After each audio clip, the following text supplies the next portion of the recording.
Hello and welcome back, beautiful people, into another video. In this video, we're going to talk about what is hyperlink, and I'm going to show you example of hyperlink or hypertext link so you can understand better. So without wasting your time, let's start this video. A hyperlink or a simple link is a digital connection that takes you from one piece of information to another. It's like a magic doorway in the digital world. How it works? Clickable text or images.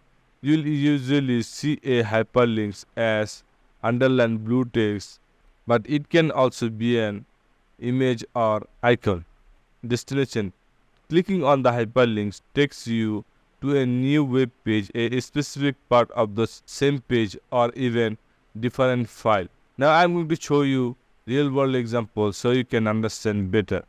Now you can see I open Wikipedia website. Now I'm going to search something in here. You can see many blue text in here.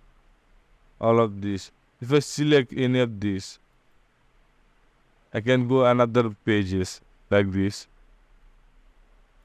This is our hyperlink text. You can go to one website to another website easily with this hyperlink. So guys, I hope you understand this video and learn something new. If you learn something new, then subscribe this channel for more upcoming interesting videos.